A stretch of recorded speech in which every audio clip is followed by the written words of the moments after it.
Bé, doncs, hola a tothom i gràcies per assistir a aquesta xerrada en el marc de la Setmana de la Ciència. El meu nom és Eloi González Esbertit i jo vinc de la Universitat de Barcelona, de la Facultat de Ciències de la Terra, a parlar-vos una mica de la temàtica de la meva tesi doctoral, que tracta sobre filons de quars gegants i més concretament sobre els filons de quars gegants que trobem al Pirineu oriental. No?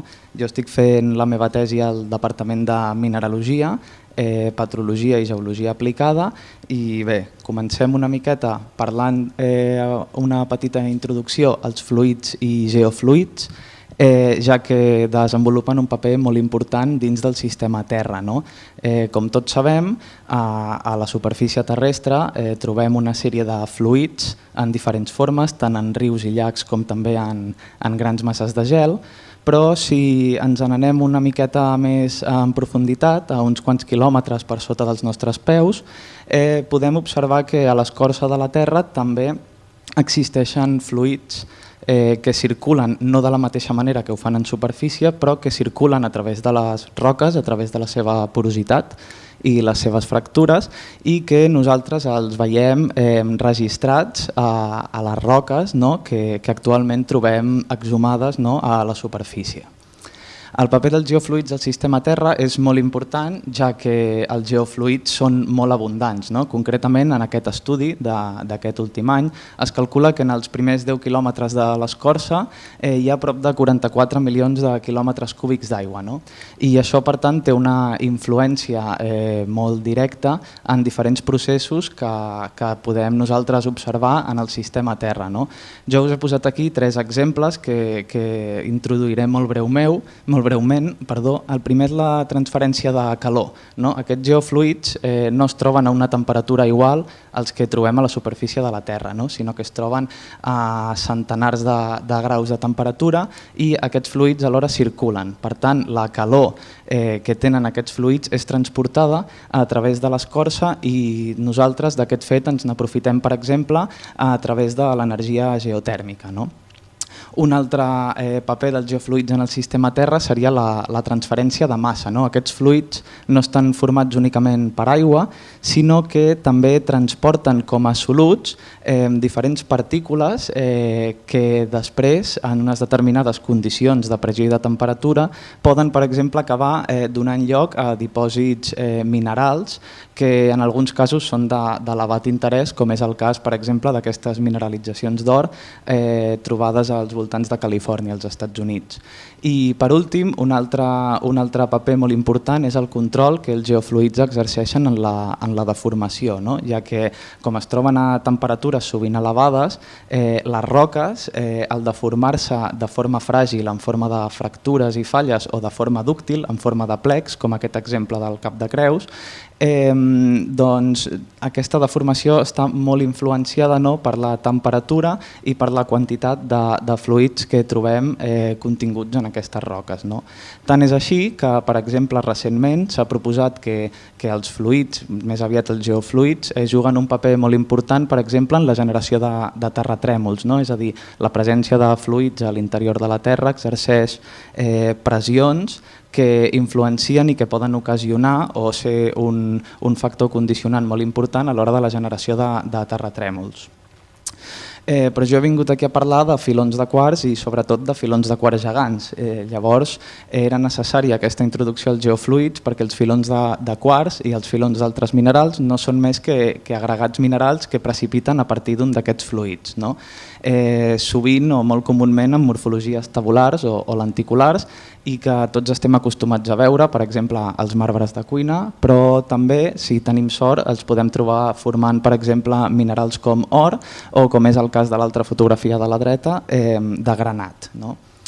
No només a la Terra, sinó que també trobem aquests filons minerals a altres indrets, no? I altres planetes, com per exemple Mars, on el rover Curiosity ha fotografiat durant els últims anys aquest aflorament conegut com a Garden City, on també observem aquest registre de la circulació de fluids en forma de filons minerals que òbviament no coneixem tant com els que podem trobar a la Terra.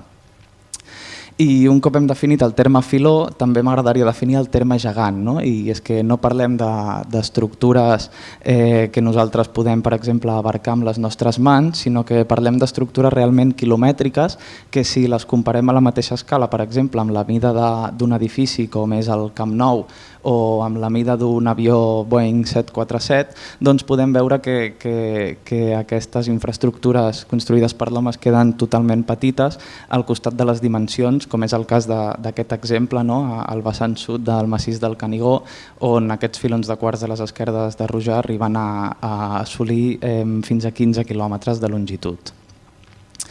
Els filons de quars gegants al Pirineu, tot i que ens sembli sorprenent, són molt abundants. No? Nosaltres, concretament, a partir d'imatges de satèl·lit i també a partir de visites de camp, n'hem identificat 743, que trobeu aquí representats en punts vermells en aquest esquema geològic del Pirineu. No? Si passem a imatges satelitals, podem veure ja que des de lluny, des de bastant amunt, no? Aquests filons de quars s'observen bastant bé tant pel relleu que infereixen a la topografia general de les zones, com també pel seu color blanquinós, com aquest cas del massís del Canigó o aquest altre cas del sud del Cap de Creus, als voltants de Roses i als voltants del poble de Cadaqués, on també apareixen aquests filons que d'una ullada són fàcilment identificables. No? Si passem de les fotos satèl·lit i agafem el nostre 4x4 i ens n'anem al camp i observem en vista de paisatge des d'un mirador, per exemple, aquestes fotografies serien des dels voltants de l'estació d'esquí de Vallter, veiem com aquests filons també destaquen pel seu color blanquinós i pel seu relleu, i us invito a que si feu excursions pel Pirineu us fixeu en el paisatge perquè si teniu sort els podreu identificar. No? Com estudiem nosaltres els geòlegs els filons de quars? Doncs bé, nosaltres els geòlegs solem estudiar les coses de gran a petit, no? I per tant comencem per una avaluació de la distribució d'aquests filons de quars, com seria la figura que teniu a la vostra dreta, però també amb esquemes de l'orientació d'aquestes estructures, com seria la figura de l'esquerra.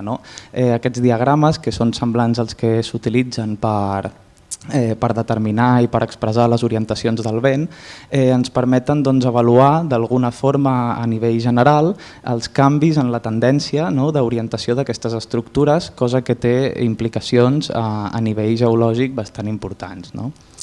També seguint amb els estudis a gran escala però centrant-nos en filons de quars gegants individuals, podem utilitzar sistemes d'informació geogràfica per realitzar una sèrie de mesures, sobretot sobre la geometria dels filons, i d'aquesta manera podem obtenir, per exemple, variacions de gruix, com és aquest cas que us he posat del filó de Roses, on hem determinat el gruix al llarg del filó cada 10 metres aproximadament, i això ens permet després també avaluar i fer càlculs inclús volumètrics sobre les propietats geomètriques del filó de quars.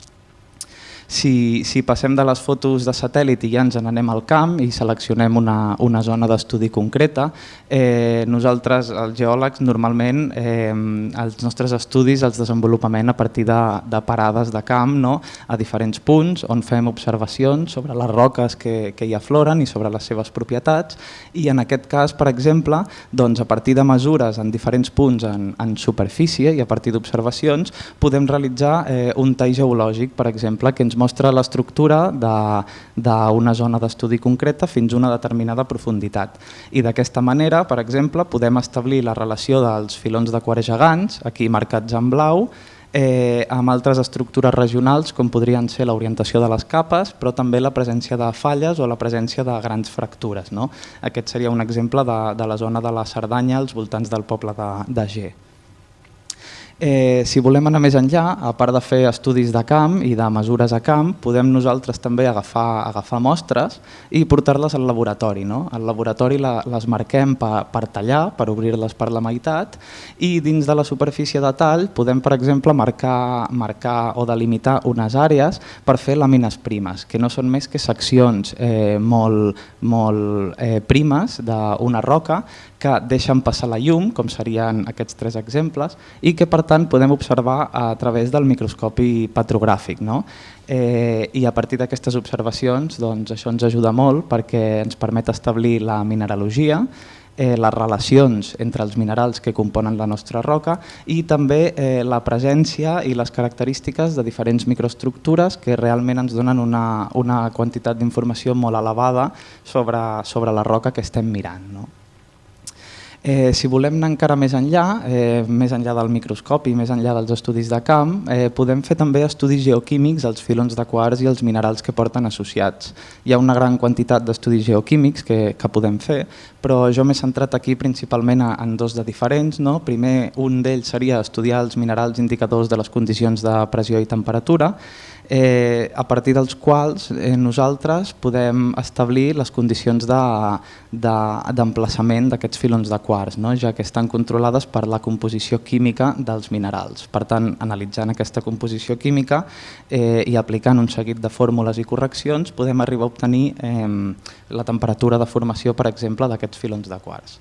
I l'altre estudi geoquímic serien les inclusions fluides, que no són més que petites càpsules o contenidors que contenen una porció del fluid que era present quan va precipitar el mineral o que ha sigut present en algun moment de la seva història, i l'estudi d'aquestes inclusions permet determinar les característiques dels fluids, com serien també la pressió i la temperatura i també la composició química, per exemple la salinitat.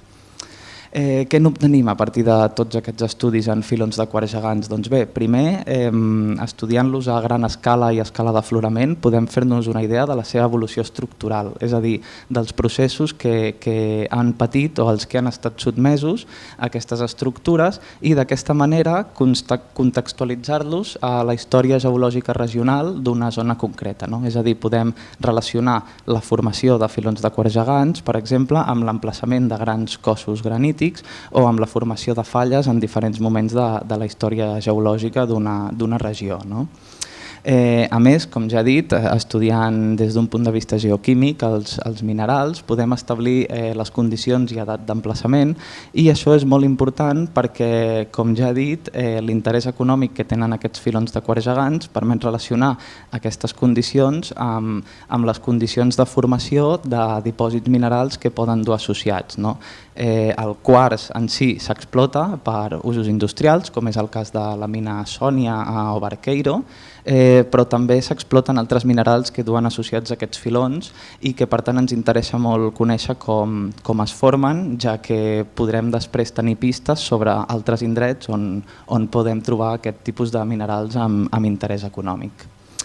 I per últim volia fer un apunt als mecanismes de formació d'aquests filons de quars, ja que normalment es parla de diferents processos però no hi ha un consens a nivell científic internacional sobre quins són els seus mecanismes de formació, i nosaltres creiem que el Pirineu és un lloc excel·lent, un laboratori natural excel·lent per l'estudi d'aquestes estructures, que de ben segur que amb el pas dels anys permetrà esclarir una mica quins són aquests mecanismes de formació, tant pels filons del Pirineu com també per altres filons de quars, com podem trobar per exemple a Alemanya, a la zona de Baviera, a Austràlia, a la zona de Halls Creek, o a Xina, al districte de Heiwan, i també a Austràlia.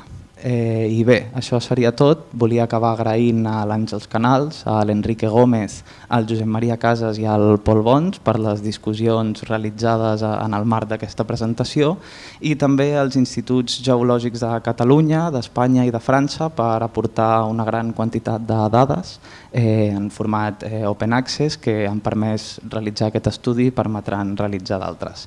Moltes gràcies.